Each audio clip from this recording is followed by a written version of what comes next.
नमस्कार, मैं Rana Yashwant India news पर आपका स्वागत करता हूँ। ज़िंदगी का मुकद्दर सफ़र दर सफ़र, आखिरी सांस तक बेकरार आदमी। ये जो बेकरारी है ये कामयाब होने की होती है, ज़िंदगी को मायने देने के लिए होती है, मंजिलों को पाने के लिए होती है, सपनों को पूरा करने के लिए होती है और ज़िंदगी दूसरों के काम आ सके इस खातिर भी होती है।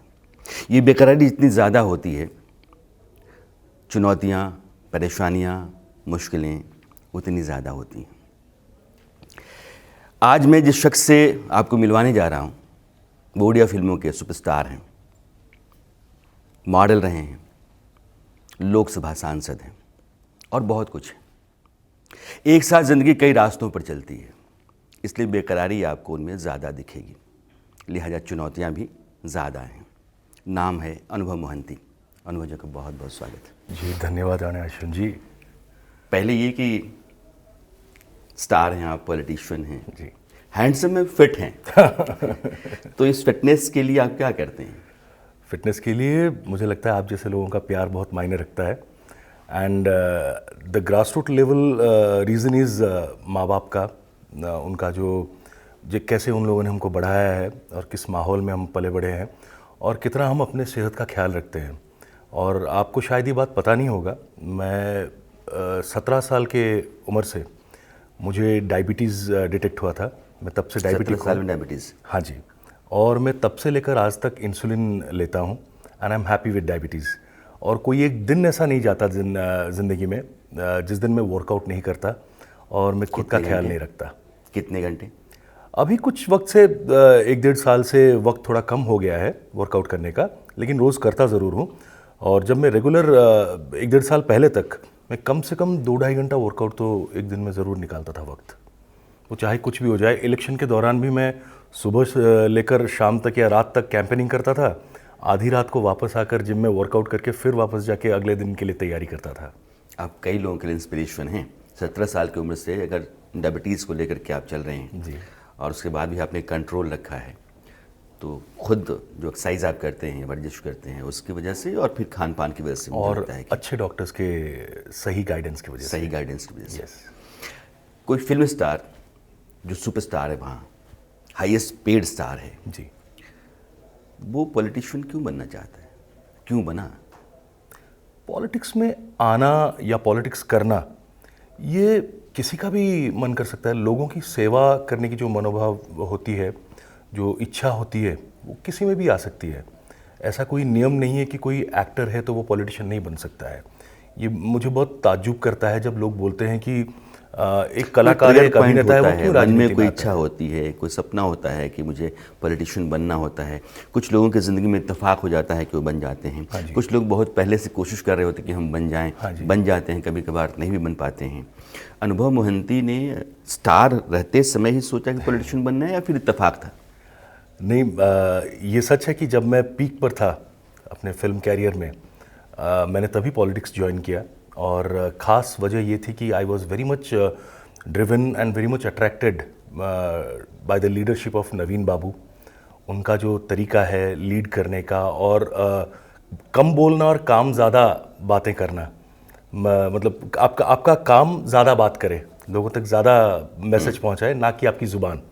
तो ये चीज़ें मुझे बड़ा अच्छा लगता है सर का, और जिस वजह से मैं अट्रैक्टेड हुआ था। And the day I felt कि एक प्लेटफॉर्म चाहिए, कोई एक प्लेटफॉर्म जहाँ से मैं लोगों के लिए और ज़्यादा मदद कर सकता हूँ, सरकार के पास और पहुँच सकता हूँ, उनकी बातों को सरकार तक और अच्छी तरह से पहुँचा सकता हूँ, तो तभी मैंने फैसला लिया और पॉलिटिक्स ज्वाइन किया।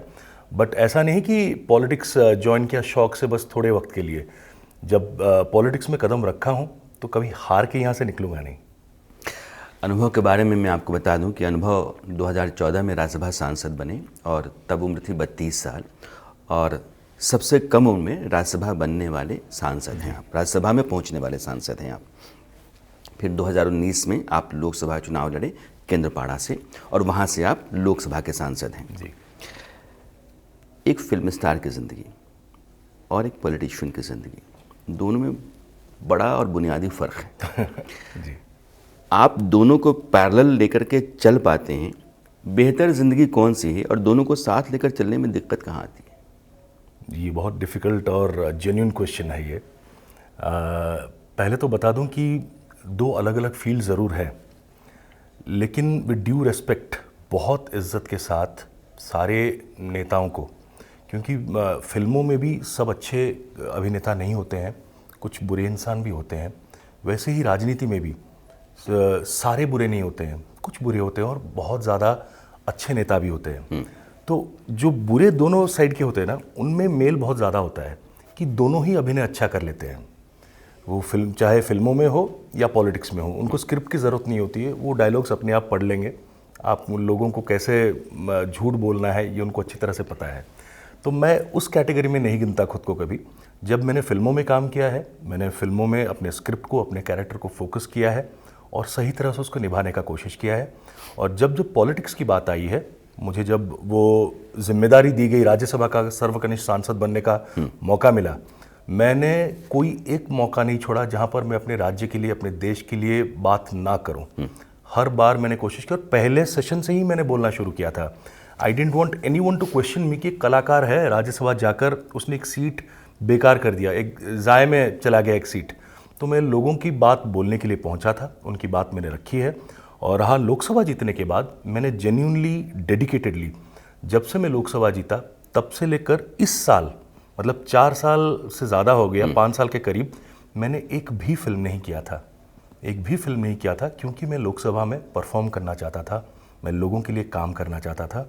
फिल्म मैंने तभी किया जब देखा कि संसद चल ही नहीं रही है और मेरे लोग ही मुझे बोले कि भाई आप फिल्म करो, हमको आपको फिल्म में भी देखना है, पूरी तरह से मत छोड़ो। तो लोगों के लिए मैंने आपकी फिल्मों को और आपकी पॉलिटिक्स को लेकर के एक बात कही जाती है। 2018 में शायद आपने आखिरी फिल्म की थी जी, और 2021 जून में आपकी नई फिल्म रिलीज हुई है। हाँ जी, लोग कहते हैं कि 2023 हाँ, अभी जून में, हाँ जून में 2023 जून में अभी आपकी नई फिल्म रिलीज हुई है। हाँ जी।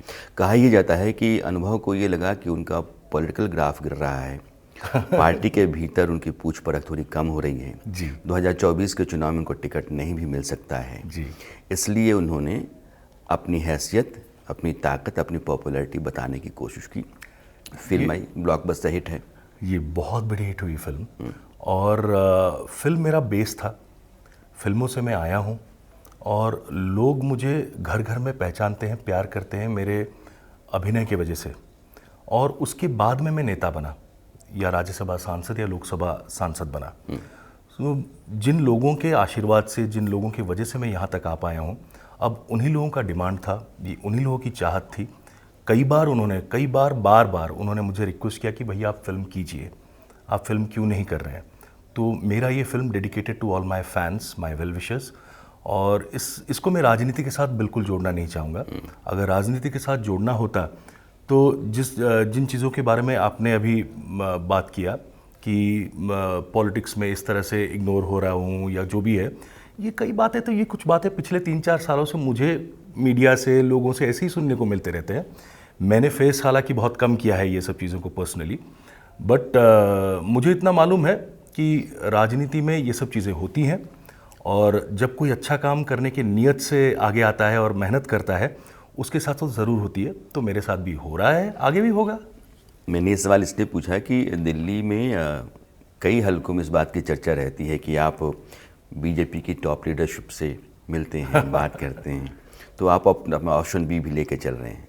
ऐसी कोई भी न्यूज़ को मैं सपोर्ट नहीं करूँगा। हाँ, एक नेता होने के नाते, एक सांसद होने के नाते मेरा भी हक बनता है, मेरा भी फ़र्ज़ बनता है कि मैं अलग दल के नेताओं के साथ मिलूं भी और हम एक कलेक्टिव एफर्ट दें देश के विकास के लिए। मिलते हैं आप? हर सांसद मिलते हैं, तो मैं भी मिलता हूं कभी कभी, और संसद में तो सबकी मुलाकात होती है। जेपी नड्डा, अमित शाह के साथ आपकी मीटिंग होती है? जी, हुई है।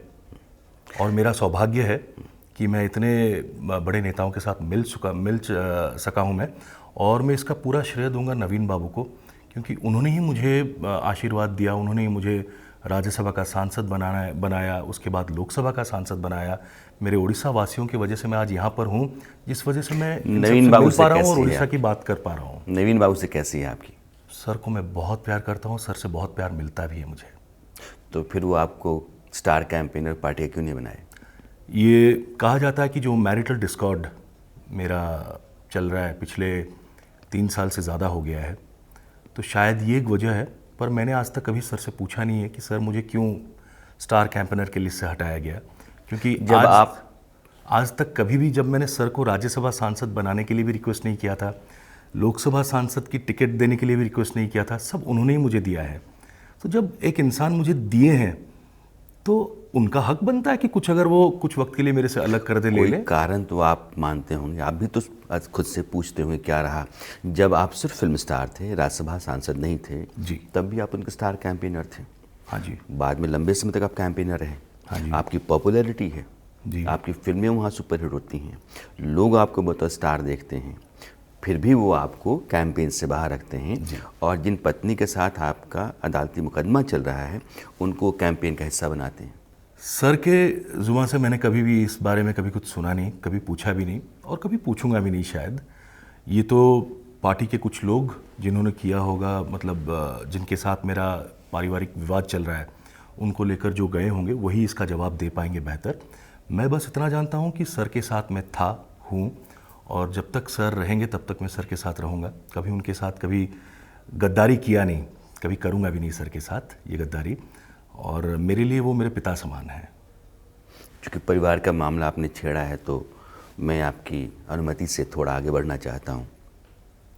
पति पत्नी का मुकदमा आपका डिवोर्स का चल रहा है जी, उसके चलते आपके पॉलिटिकल करियर पे भी कई सवाल हुए जी, और पत्नी ने भी आप पर कई गंभीर आरोप लगाए। जी।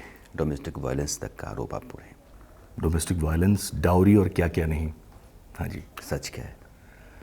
देखिए, सच आज नहीं तो कल सबके सामने आएगा, क्योंकि हम न्यायालय के पास अपनी अर्जी लगा चुके हैं और सुनवाई फाइनल वर्डिक्ट के लिए भी हाई कोर्ट का भी ऑर्डर आ चुका है ऑनरेबल चीफ जस्टिस का कि अक्टूबर के एंड तक फाइनल वर्डिक्ट फैमिली कोर्ट सुनाए और उसके बाद सब कुछ सबके सामने होगा। पर मैं इतना कहना चाहूँगा कि बस हर इंसान की तरह, मतलब ज़रूरी नहीं कि हर एक रिश्ता या हर एक बॉन्डिंग वो काम करे।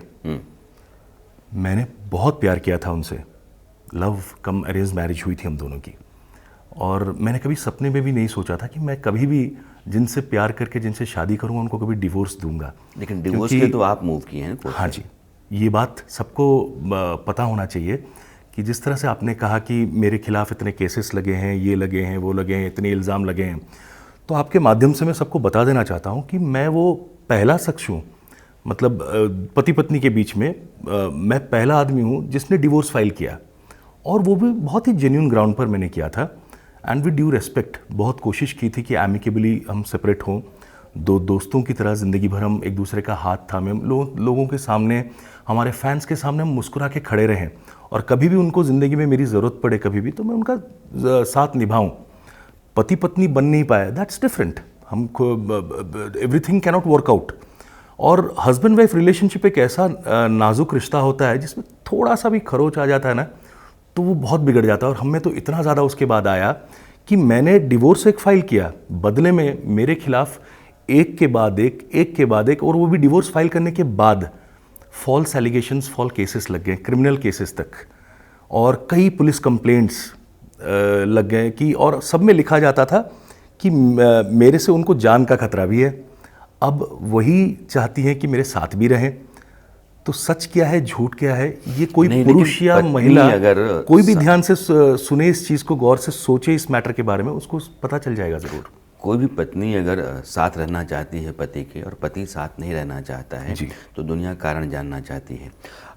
शायद आप कई बार, मैंने कहीं पढ़ा भी है आपको कि चूँकि पति पत्नी का जो संबंध होता है वही स्थापित नहीं हो पाया आप दोनों के बीच में, इसलिए आप डिवोर्स चाहते हैं। हाँ जी। कोर्ट ने ग्राउंड माना क्या इसको? कोर्ट में तो अभी ट्रायल ख़त्म हो चुका है मेरा, अभी उनका ट्रायल भी एंड पर है। हाई कोर्ट का, जैसे मैंने कहा, कि ऑर्डर आ चुका है कि फाइनल ट्रायल उनका ख़त्म होकर अगस्त एंड तक दोनों पक्षों का आर्गूमेंट्स ख़त्म हो जाए, और अगस्त एंड के बाद ठीक 2 महीने के अंदर, मतलब 31 अक्टूबर के अंदर इसी साल फाइनल वर्डिक्ट फैमिली कोर्ट सुना दे इस केस मैटर पे। और मुझे जितना मालूम है कि मैं न्याय के साथ हूँ और जीत ज़रूर होगी, मेरी सच्चाई की ज़रूर जीत होगी। मैं, मेरे परिवार, मेरा पूरा परिवार और मेरे फैंस, वेल विशर्स, मेरे माता पिता खास करके, और मेरे ताऊ जी, ताई जी, सब, इन्होंने जितना भुगता है, शायद इतना भुगतना नहीं था उनको, पर किस्मत में था, मेरे किसी जन्म का प्रारब्ध है शायद, जिसके वजह से इन लोगों को भुगतना पड़ा, पर अब तो निकलना है इससे। तो आपको लगता है कि आप पर जितने भी आरोप लगे हैं और गंभीर हैं, हाँ जी परिवार के लोगों के ऊपर भी कुछ आरोप हैं आपके यहाँ, जी, ये जितने भी हैं सिर्फ इसलिए हैं क्योंकि आप लगातार बड़ी हस्ती होते चले गए, आपका कद बड़ा होता चला गया, आप स्टार थे, आप पॉलिटिशियन बने, मेंबर ऑफ पार्लियामेंट हैं, क्या इस कारण है या फिर उसमें कुछ आपकी भी गलतियां हैं? जो एलिगेशंस मेरे खिलाफ लगी हैं, मैं तो इतना कह सकता हूं कि कोई एक भी सच नहीं है। हर एक एलिगेशंस झूठी साबित होंगी, और रहा किस वजह से, ये बात तो जिन्होंने केस लगाया वही ज़्यादा बेहतर बता पाएंगी। और अगर रहा राजनीतिक विषय, इसके पीछे कोई वजह रहा है, तो वो भी वही बता पाएंगे। क्योंकि अगर मान लीजिए कि आपके कहने के मुताबिक कि जिस दल से मैं हूँ, अगर उस दल से मैं स्टार कैंपेनर के लिस्ट से हटा हूँ, तो मेरी पत्नी जो मुझसे इतना प्यार करती हैं, जो मेरे साथ रहना चाहती हैं और ज़िंदगी भर रहने का दावा तक करती हैं, तो मान लीजिए कि सच में दल से मुझे निकाला गया है और वही दल मेरी पत्नी को बुलाएंगे कि आप आओ कैंपेनिंग करो, क्या कोई पत्नी या पति भी हो उसकी जगह में कभी जाएगा उसका कैंपेनिंग करने के लिए? पर वो जाती हैं। इसका मतलब कोई पॉलिटिकल एम्बिशन है या नहीं है, ये आप एनालिसिस कर पाएंगे। वो आपको डैमेज करना चाहती हैं, आप एनालिसिस करेंगे, आप तो ज़्यादा एक्सपीरियंस्ड हैं, मैंने तो बस अपना बात लेकिन ये रखा। बात आपको अपनी पार्टी से पूछनी चाहिए कि मैं आपका मेंबर ऑफ पार्लियामेंट हूँ, मैं आपका नेता हूँ, मेरी लोकप्रियता है, मेरा एक बेस है वहाँ, तो मेरा इस्तेमाल क्यों नहीं कर रहे हैं आप, मेरी बीवी का इस्तेमाल क्यों कर रहे हैं? आपने क्यों नहीं पूछा? देखिए, मैंने पार्टी से, जैसे मैंने कहा, मेरी पार्टी बहुत डिसिप्लिन पार्टी है। मेरे सर हम सबके लिए आइडल हैं, और जब तक सर हैं मुझे यकीन है, मुझे भरोसा है कि मेरे साथ कोई अन्याय नहीं होगा। ये जो भी कुछ हो रहा है, ये शायद कुछ चुनिंदा, कुछ 2-3 लोगों के मतलब कहने पर हो रहा है या उनके जानकारी में हो रहा है, ये दल का निर्णय नहीं है। और अगर है तो मैं भी उसको स्वीकार करता हूँ, रेस्पेक्ट करता हूँ। मैं जानता हूँ कि आज नहीं तो कल सच्चाई जब सामने आएगी, तब सच्चाई की जीत ज़रूर होगी। आप नवीन बाबू की पार्टी से आते हैं और 23 साल हो गए उनको मुख्यमंत्री वहाँ रहते हुए। उड़ीसा की तस्वीर बहुत हद तक बदली है, इसमें कोई दो राय है ही नहीं जी। लेकिन लोकसभा चुनाव 2024, उस लिहाज से आपको क्या लगता है कि बीजेपी और बीजेपी के बीच लड़ाई है या वहाँ त्रिकोणीय लड़ाई है, कांग्रेस भी है? बीजेडी 2024 में भी क्लीन स्वीप करके आएगी, स्टेट असेंबली में भी और पार्लियामेंट में भी हम बेहतर प्रदर्शन करेंगे इस बार 2019 से। बेहतर करेंगे? यस। आपको अपने टिकट के मिलने की उम्मीद है? मैंने कभी इससे पहले टिकट मांगने की भी सोची नहीं, चाहत रखी नहीं थी, तो कभी उम्मीद भी रखा नहीं था। सर ने मुझे जो दिया है, तो इस बार भी अगर जो भी फैसला लेंगे, जो भी जिम्मेदारी देंगे, मैं उसको स्वीकार करूंगा और उसको रेस्पेक्टफुली उस पर काम करूंगा। टिकट दें ना दें, ये सर की मतलब सोच है, उनका फैसला होगा। पॉलिटिक्स और फिल्म, ये दोनों को आप साथ साथ लेकर चलेंगे? फिल्म्स छोड़ूंगा नहीं कभी, ये तो तय है। और रहा पॉलिटिक्स में कभी फिल्मों को अड़चने डालने के लिए मौका नहीं दूंगा। Politics is a very very big responsibility, और पॉलिटिक्स करते वक्त मुझे कोई भी चीज़ डिस्टर्ब करे मुझे पसंद नहीं है।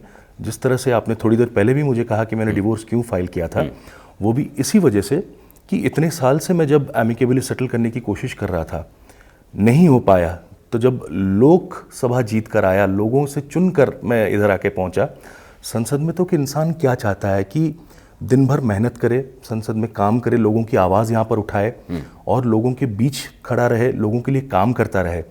पर ये सब करने के बाद में अंत में, एक दिन के अंत में, आखिर में एक इंसान क्या चाहता है, जब घर जाए तो परिवार का सुख मिले, एक मतलब थोड़ा सा प्यार, ज़रा सी इज्जत, और कुछ नहीं। आप खाना बना के दो ना दो, भूखा इंसान सो लेगा, लेकिन थोड़ा सा प्यार और थोड़ी सी इज्जत अगर मिल जाए ना, तो वो खुद भी खाना बना के आपको भी खिला देगा, खुद भी खा लेगा। तो अगर वही चीज़ नहीं मिलती थी कभी भी, तो काम कैसे करेगा कोई इंसान? जिस वजह से मैंने डिवोर्स फाइल किया कि मुझे लोगों के साथ रहना है, लोगों के लिए काम करना है। आज मैं फाइल करूँगा डिवोर्स, इतना नाम, इतना शोहरत, इतना कुछ कमाया है, तो गवाऊँगा भी ज़रूर कुछ ना कुछ, लेकिन वो क्षणिक होगा, कुछ वक्त के लिए होगा। जिसको मैंने मेहनत से और नियत से कमाया है ना, उसको तुम हमेशा के लिए मेरे से नहीं छीन के ले सकते। आज थोड़े वक्त के लिए तुमने छीना है, कोशिश बहुत किया है, पर हमेशा ऐसा होगा ये सच नहीं है। अगर आप सही हैं तो किसी भी आदमी को आपसे हमदर्दी हो सकती है। एक फिल्म आपकी रावण है, हाँ जी, जिसकी शूटिंग शुरू होने वाली है। हाँ जी। मैं आपसे ये पूछना चाहता हूँ कि जो रीजनल फिल्में होती हैं उनका पैन इम्पैक्ट, तमिल और तेलुगु, हाँ जी, इन 2 लैंग्वेजेस की जो फिल्में होती हैं वो समूचे हिंदुस्तान में चलती हैं। हाँ जी, और वो उतना ही पैसा कमाते हैं, कारोबार उनका उतना ही होता है, रादर कि वो बेहतर होती हैं हिंदी फिल्मों से कई मायनों में। उड़िया फिल्म उस तरीके से क्यों नहीं जगह बना पाई? उड़िया फिल्म बना नहीं पाई है, ये बात कहना बहुत गलत हो जाएगा, क्योंकि आप अगर पता करें, अगर आप इतिहास को देखें, आप जानते होंगे फिल्म्स के बारे में, उड़ीसा के हमारे बहुत बड़े कलाकार और एक डायरेक्टर साधु मेहर जी, वो भी बॉलीवुड में उन्होंने बहुत फिल्मों में काम किया है, and he has earned a lot of name and fame, इज्जत बहुत कमाया उन्होंने। प्रशांत नंदा जी, जो आज की तारीख में माननीय सांसद राज्यसभा से हैं उड़ीसा से, उनकी एक फिल्म सेसो श्रावण उड़िया में जो बनी थी, उसको हिंदी में रीमेक किया गया था, राजश्री फिल्म्स ने किया था, जिसमें वो खुद हीरो के कैरेक्टर में भी अभिनय किए थे और डायरेक्शन भी दिए थे। और भी उनकी कई फिल्में हैं, गृहिणी या गृहस्थी एक फिल्म, फिर पहेली एक फिल्म है हिंदी में जो उन्होंने डायरेक्शन भी दिया है।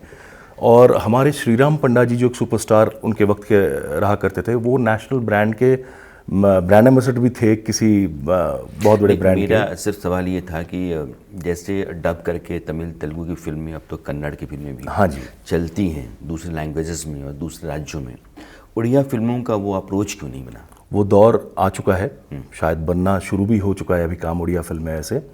और पहले साउथ इंडियन फिल्म्स जिसे बोलते हैं, कन्नड़, तमिल, तेलुगु, इन्होंने एक दूसरे का साथ निभाया, एक दूसरे को उन्होंने लिफ्ट करते हुए आगे बढ़े हैं। वो पहले डब करके हिंदी चैनल्स में उनको काफ़ी साल तक हम लोग देखते रहे, तो एक एक्सेप्टेंस मिलने के बाद वो जब सिनेमा उस लेवल पर बनाकर हिंदी में लेकर आए, so it achieved all success from all over world.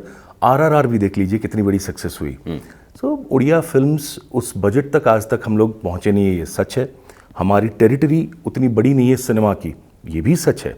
लेकिन उड़िया फिल्म्स हम जितने बजट में भी बनाते हैं, उसमें भी we have the quality, the talent to make much better movies which are being made these days. और शायद बहुत जल्दी लोगों के सामने रिलीज़ भी होकर आएगी नेशनल लेवल पर, जैसे रावण भी आने वाली है। हिंदी फिल्मों में काम अब करना चाहते हैं? अच्छा मौका मिलेगा तो ज़रूर करूँगा, क्यों नहीं करूँगा। नहीं, हिंदी फिल्मों के लिए आपके तरह के स्टार की ज़रूरत मुझे लगता है कि है। जी जी, आपकी उड़िया फिल्में बेहतर रही हैं और आपने एक्टिंग बहुत अच्छी की है। अब मेरा आखिरी फेज़ है इस बातचीत का, और ये मेरे सवाल हाँ ना में या जो आपकी पसंद होगी उसमें होगा। हाँ जी। अनुभव मोहंती को खाने में क्या पसंद है? जो कुछ भी मेरी माँ बना के खिला देती है, पूरा पसंद है। ऐसी कौन सी जगह जहाँ आप बार बार जाना पसंद करते हैं? माँ बाप के पास। कोई ऐसी घटना जो बहुत तकलीफ़ दे रही हो, आपको बार बार कचोटती हो? हाँ, मैंने अपने ताऊ जी को खोया पिछले साल, और मेरे मैरिटल डिस्कॉर्ड की वजह से मेरे सामने वाले ओपोनेंट ने, उन्होंने एक इंटरिम ऑर्डर, स्टे ऑर्डर को एंजॉय किया, जिस वजह से मेरे ही घर में, हमारे ही घर में, जिस घर में मेरे ताऊ जी पैदा हुए थे, उसी घर में वो अपनी आखिरी सांस नहीं ले पाए थे, और उनका पार्थिव शरीर भी उस घर से नहीं उठ पाया था।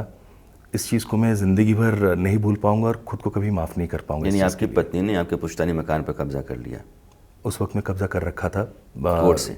हाँ जी, और कोर्ट से कोई ऑर्डर नहीं था कि हम लोग नहीं रहेंगे, पर हम सबको अलग आके बाहर रहना पड़ा था, क्योंकि उन्होंने रोज़ किसी ना किसी के खिलाफ एक फ़र्ज़ी FIR या कंप्लेंट या केस डालना एक प्रैक्टिस में डाल रखा था। तो इन सब चीज़ों से दूर रहने के लिए, क्योंकि मेरे पिताजी भी बहुत बीमार हैं, और एक ही दिन में, मतलब मैं अपने देख रहा हूँ ताऊ जी का गुजरना, पिताजी का फूट फूट के रोना, जिसको कभी ज़िंदगी में हमने पूरे ख़ानदान में कभी नहीं देखा पिताजी को रोते हुए। तो वो पल जो देखा है, उसको कैसे मैं भुला सकता हूँ। तो इट्स रियली पेनफुल।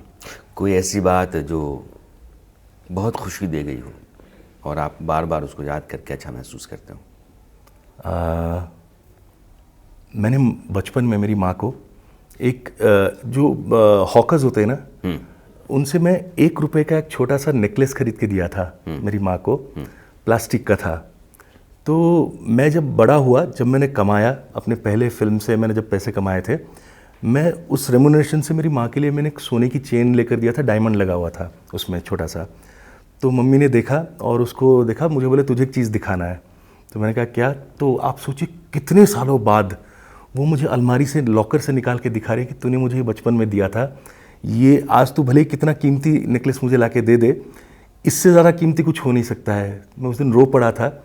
और ये इससे ज़्यादा खुशी क्या हो सकती है किसी बच्चे के लिए? आप फिल्म पॉलिटिक्स दोनों में हैं जी। आपके लिए बेहतरीन पॉलिटिशियन जो आपका रोल मॉडल है? मेरे लिए अटल बिहारी वाजपेयी जी, बीजू पटनायक जी और नवीन पटनायक जी। वो फिल्म स्टार जो आपके लिए रोल मॉडल है, जिसको आप बहुत पसंद करते हो? अमिताभ बच्चन जी, सिल्वेस्टर स्टैलोन, और फैन बहुत हूँ सलमान खान का भी। सबसे अच्छी फिल्म जो आपको लगती है? अग्निपथ। अमिताभ बच्चन फिर से? हाँ जी। आपकी अपनी फिल्म? ऐसा बोलना बहुत मुश्किल है क्योंकि सारे मेरे अपने ही हैं। फिर भी दीवाना एक फिल्म मैंने किया था, जिस फिल्म में अभिनय करना बहुत मुश्किल था, और मुझे वो फिल्म ख़त्म होने के बाद में 1-1.5 महीने लग गए थे उस मेंटल स्टिफनेस से निकलने के लिए, क्योंकि वो कैरेक्टर ही अलग था। बिना मेकअप के पूरा फिल्म करना था, खाने पीने का भी ध्यान नहीं रखता था, बालों को ठीक से सजाते नहीं थे उस फिल्म के लिए, और उल्टा डल मेकअप दिया जाता था, और सारे रियल स्टंट्स, चोट आने सब लगी थी। सो उस पर मुझे साइकोलॉजिकली भी बहुत इम्पैक्ट मुझे खुद पर पड़ा था। सो वो फिल्म बहुत यादगार रहेगी मेरे लिए शायद। तलाक के बाद शादी करेंगे? क्यों नहीं करूँगा, ज़रूर करूँगा, क्योंकि मेरी शादी हुई नहीं है असल में देखा जाए तो। It has been just social media marriage kind of thing. और एक ऐसा स्टेप जो कभी मैंने उस स्टेप को लेते हुए एंजॉय भी नहीं किया, स्टेप लेने के बाद एंजॉय भी नहीं किया, मतलब अच्छे सेंस में मैं बोल रहा हूँ। और उसकी खुशी, उसकी जो सादगी होती है शादी की, वो ना तो मैं खुद पा पाया, ना मेरे परिवार वालों को मैं दे पाया, ना हमसे जुड़े लोगों के साथ वो खुशी में बांट पाया। तो डेफिनेटली शादी एक बहुत सैक्रेड बंधन होता है, रिश्ता होता है। मैं पूजा करता हूँ उस रिश्ते की। अगर मेरी किस्मत में होगा, मेरे माँ बाप चाहेंगे, तो उनकी खुशी और सबके लिए मैं ज़रूर करूँगा शादी। बदलते मौसमों की सैर में दिल को लगाना हो, किसी को याद रखना हो, किसी को भूल जाना हो, अक्सर देर कर देता हूँ मैं। अनुभव मोहंती की ज़िंदगी ऐसी है जैसी बहुत कम मिलती है। बहुत चोट खाए हुए से हैं, सब कुछ होने के बाद भी एक तकलीफ़ है जो लगातार चलती रहती है। घर के भीतर की लड़ाई है जो कभी साथ छोड़ती नहीं है, और ये लड़ाई जब ख़त्म होगी तब एक नई ज़िंदगी शुरू होगी। तो एक ज़िंदगी जो कश्मकश में है सब कुछ होने के बाद भी, वो इस बात का इंतज़ार करती है कि नई ज़िंदगी कब शुरू हो, और यह अदालत तय करेगी। आप आए, आपने समय दिया, हमसे बात की, आपका बहुत बहुत धन्यवाद। राणा यशवंत जी, आपने हमें आने का मौका दिया, आपने वक्त दिया, मैं बहुत खुशकिस्मत हूँ इसके लिए। बहुत बहुत धन्यवाद। थैंक्स लॉट जी, थैंक यू।